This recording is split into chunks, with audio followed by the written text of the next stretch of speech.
علامہ امین شہیدی صاحب امام حسن اور امیر معاویہ دونوں مسلمان گروہ تھے رضوان اللہ تعالی اجمعین، اور مسلمانوں میں اختلاف کوئی معیوب بات نہیں ہے، بلکہ رسول اکرم صلی اللہ علیہ وسلم کی ایک پیشن گوئی تھی جو پوری ہو گئی۔ حضرت صلی اللہ علیہ وسلم نے امام حسن کے لیے فرمایا تھا کہ میرا یہ بیٹا سید ہے، اور اللہ اس کے ذریعے مسلمانوں کے دو گروہوں میں صلح کرائے گا۔ تو جب امام نے صلح کر لی، اب یہ سوال سمجھنے والا ہے، امیر معاویہ کی بیعت کر کے انہیں قبول کر لیا، تو پھر اہل تشیع حضرات انہیں قبول کیوں نہیں کرتے؟ یہاں پر امام حسن فرزند رسول ہے اور خلیفۃ المسلمین ہے، اور خلیفۃ المسلمین ان کو کسی فرد نے نہیں بنایا، امت نے بنایا ہے حضرت علی کی شہادت کے بعد، ٹھیک ہے؟ اور انہی اصولوں پر، جن اصولوں کو اس وقت کم از کم مسلمانوں کی ایک بہت بڑی اکثریت قبول کرتی ہے، انہی اصولوں پر حضرت امام حسن کو خلیفہ بنایا گیا۔ خلیفۃ المسلمین کے خلاف تلوار لے کر نکلنا یہ کیا ہے؟ یہ اسلام ہے یا پھر بغاوت ہے؟ سوال یہ ہے۔ اس لیے اس کو نزاع کا نام دے کر اور نزاع کو اچھے شیلٹر میں، اچھے لفافے میں پیک کر کے ہم اس کو درست ثابت نہیں کر سکتے، پہلی بات۔ دوسری بات، امام حسن مجتبیٰ صلوات اللہ علیہ جب نکلے ہیں تو ذرا اس زمانے کی خصوصیات کو دیکھیں اور انوائرمنٹ کو دیکھیں۔ اگر پہلے خلیفہ کے خلاف نکلنے والا مانع زکوٰۃ کے عنوان سے واجب القتل ہے، دوسرے خلیفہ کے خلاف نکلنے والا واجب القتل ہے، تیسرے خلیفہ سے بغاوت کرنے والا واجب القتل ہے، اسلام سے خارج ہے، تو پھر علی اور حسن کے خلاف نکلنے والے پر اس حکم کا اطلاق کیوں نہیں ہوتا؟ کیا یہ خلیفہ نہیں تھے؟ صحیح۔ پھر اگلی بات، جو ماحول تھا وہ ماحول ایسا بن چکا تھا، اور اس کو ابن تیمیہ نے بھی لکھا، امام ترمذی کی روایات میں بھی موجود ہے، مسلم میں بھی بعض روایات ایسی موجود ہیں۔ اگر میں وہ لسٹ بنانا چاہوں تو اگر آپ کہیں تو میں لسٹ بھی بنا کے آپ کو سنا دیتا ہوں کن کن نے لکھا اچھا کہ امام علی کے خلاف جس طرح کی فضا بنائی گئی، اس فضا میں امیر المؤمنین علی ابن ابی طالب کو نعوذ باللہ ثم نعوذ باللہ ثم نعوذ باللہ گالی بنا دیا گیا، معاذ اللہ یاذ اللہ، اور محراب عبادت میں یہ کام ہوتا رہا، نماز کے محرابوں میں یہ کام ہوتا رہا، جمعے کے خطبوں میں یہ کام ہوتا رہا، سرکار کی بنائی ہوئی مسجد اور سرکار کے بنائے ہوئے اماموں کی زبانوں سے ہر جمعے کے خطبے میں یہ کام جاری رکھا گیا۔ صحیح۔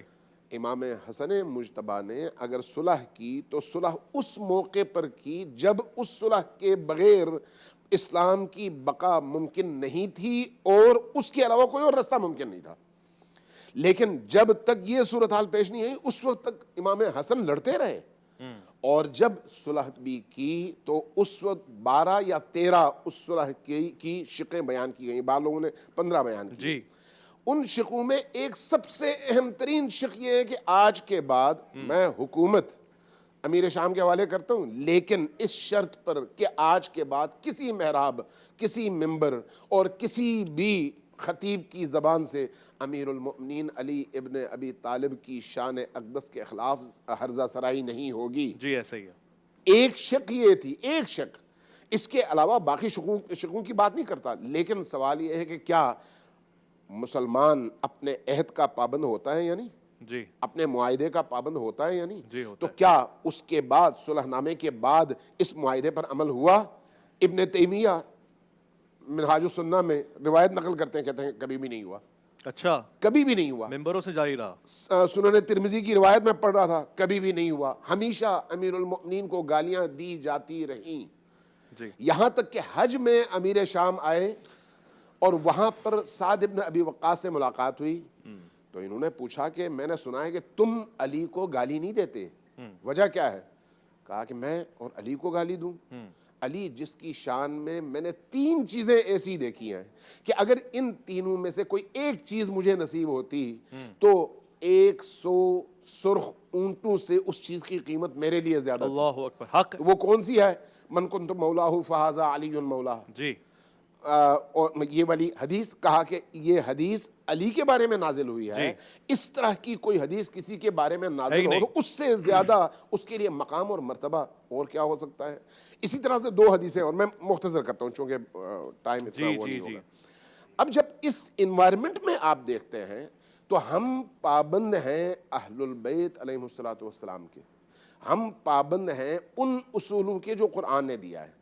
قرآن اور اہل البیت ہمارے لیے بنیاد ہیں. جو بھی ان دونوں کے مطابق ہو وہ ہماری آنکھوں کا نور ہے، ہمارے سر کا تاج ہے. جو ان دونوں سے انحراف کرے، چاہے وہ کوئی بھی ہو، چاہے وہ کسی امام کا اپنا بیٹا ہی کیوں نہ ہو، چونکہ ہو سکتا ہے بعض اوقات انبیاء کے بیٹے منحرف ہوئے ہیں، تو اس لیے انحراف انسان کو انحراف کا مرحلہ پیش آ سکتا ہے، امتحان پیش آ سکتا ہے.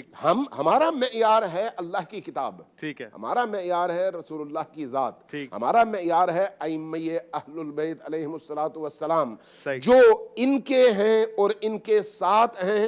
ان کے قدموں کی خاک ہماری آنکھوں کا سرما ہے. صلح کر لی نا، صلح کی بیعت نہیں، معاملہ ختم نہیں ہوا. کیسے معاملہ ختم ہوا؟ اگر معاملہ ختم ہوتا تو گالیاں ختم ہوتی، اگر معاملہ ختم ہوتا تو یزید تخت نشین نہ ہوتا، اگر معاملہ ختم ہوتا تو معرکہ کربلا پیش نہ آتا، اگر معاملہ ختم ہوتا تو بت سازی کی فیکٹریاں نہ بنتیں، اگر معاملہ ختم ہوتا تو شراب نوشی عام نہ ہو جاتی، اگر معاملہ ختم ہوتا تو شراب پی کر مسجد میں نماز پڑھانے والے ائمہ مقرر نہ ہوتے. کمال کرتے ہیں کیسے ختم ہوا؟ جو معاہدے تھے ان معاہدوں میں سے کسی ایک شق پر عمل ہوا تو پھر آپ کہیں کہ ہاں معاملہ ختم ہو گیا، لیکن کسی ایک پر بھی عمل نہیں ہوا. جب ایک پر بھی عمل نہیں ہوگا تو پھر معاملہ کیسے ختم ہوا؟ معاملہ تو اپنی جگہ باقی ہے. لہٰذا اس کے بعد سے آج تک آپ دیکھیں نا، صلح امام حسن سے لے کر آج تک ائمہ اہل البیت یا اہل البیت کے افراد ہمیشہ تاریخ اسلام میں امویوں کی زد پر رہے اور ہمیشہ ان کے ظلم اور ستم کا شکار رہے. یہ عمر ابن عبدالعزیز، ان کے دور میں عمر ابن عبدالعزیز خود یہ بات نقل کرتے ہیں، میں نے کہیں پر پڑھا، اس وقت حوالہ میرے ذہن میں نہیں ہے. وہ کہتے ہیں کہ میں چھوٹا تھا، اپنے والد کی انگلی پکڑ کر میں جمعے کی نماز پہ گیا تو انہوں نے جمعے کا خطبہ جب دیا تو بڑی فصاحت اور بلاغت کے ساتھ انہوں نے خطبہ دیا، لیکن درمیان میں جہاں پر انہوں نے علی ابن ابی طالب پر لعن تان اور سب و شتم شروع کیا، وہاں پر ان کی زبان لڑکھڑا رہی تھی. باقی تمام خطبہ بڑا فصیح بلیغ اور بہت ہی روانی کے ساتھ کہنے لگے. جب خطبہ ختم ہوا، نماز ختم ہوئی، میں ان کی انگلی پکڑ کے واپس محل میں واپس آ رہا تھا.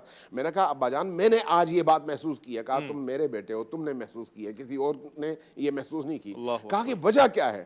کہا کہ اگر علی کے خلاف ہم اس طرح سے زبان کھول کر لوگوں کو ذہنی طور پر علی سے دور نہ رکھیں تو پھر یہ تخت و تاج اور یہ خلافت تمہارے پاس کبھی بھی نہیں رہ سکتی. اللہ اکبر. جب ہم نبی کریم کی یہ روایت اپنے ان محدث علماء کرام سے سنتے ہیں کہ 30 سال تک خلافت ہوگی، علماء اہل سنت کی بات کر رہا ہوں، یہ روایت مستند ہے نا، تمام علماء نے نقل کیا اور میں نے خود اہل حدیث علماء کرام سے یہ روایت سنی ہے کہ 30 سال تک خلافت باقی رہے گی اور 30 سال کے بعد بدترین بادشاہت شروع ہو جائے گی. تو اسلام تو آیا ہی بادشاہت کی بنیاد کاٹنے اور ختم کرنے کے لیے تھا. تو جب بادشاہت کی بنیاد شروع ہو جائے گی تو اس کے بعد آپ کہیں کہ معاملہ تو ٹھیک ہو گیا. نہیں بھائی، تازہ یہاں سے شروع ہوا ہے حق اور باطل کا معرکہ. تو اس لیے اس معرکے میں پھر آپ کبھی بھی یہ نہیں کہہ سکتے کہ معاملہ ختم ہو گیا.